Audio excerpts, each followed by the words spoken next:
Fruits is sort of variable because there's a lot of fructose. Some of it is very sweet, so it's not necessarily your best friend.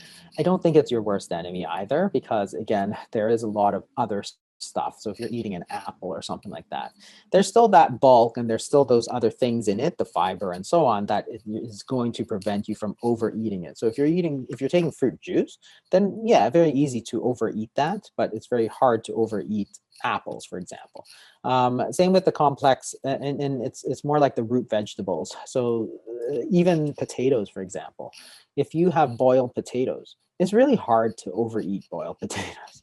You just don't really want to. After a while, you just get full. Same with sweet potatoes. So again, not necessarily the best thing, but not necessarily the worst thing either. So it's not necessarily the carbohydrates in it. It's sort of it's all of those things. How do they affect it? How do they affect your satiety and so on? So that's why people used to eat a lot of carbohydrates, and it's a more complex thing, right? People look at China where people used to eat a lot of rice, for example, and still didn't gain a lot of weight. Well, it's like, well, one, there's a lot of poverty at the time, and two, it was a very monotonous diet. That is, it was white rice and vegetables pretty much every meal for every day of the year.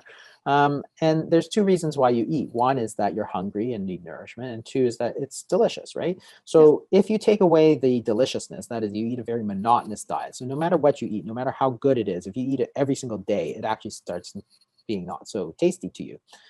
If you eat white rice and vegetables every single day, pretty soon you only eat until you are full, and after that, you don't want to eat anymore because there's no sort of hedonic Enjoyment. Yeah. enjoyment of it.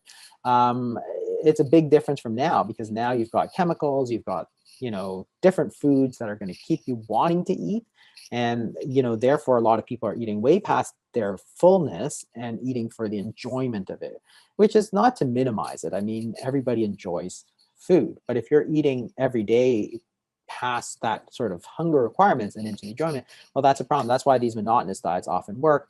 It's complex. That's what I'm saying, and that's why I always think this whole calories in, calories out crowd, which tries to boil it all down to one single factor that's not even a physiologic factor. That is, the body has no calorie receptors. The body has no idea how many calories you're eating.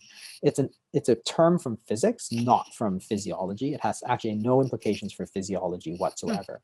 The blood tests, the fasting insulin is quite variable. That's the problem. So it will go up and down a lot. And I used to test it, but it was just so variable that you couldn't really make a heads or tails of it, really. And is The it time A1C of is day? useful. Sorry to interrupt you. Is it It's time of it's day that it's usually on? done, well, it changes during the day. So you always do Okay. it fasting. Even the Yeah, yeah. fasted level would be like, today is this and tomorrow is completely Got it. different. And, Okay. and so it wasn't as useful as you think that it could be. Okay. So in the end, it winds up boiling down to clinical factors. That is, mostly in terms of watching your diet. You'll still see it in terms of waist circumference and weight and so on.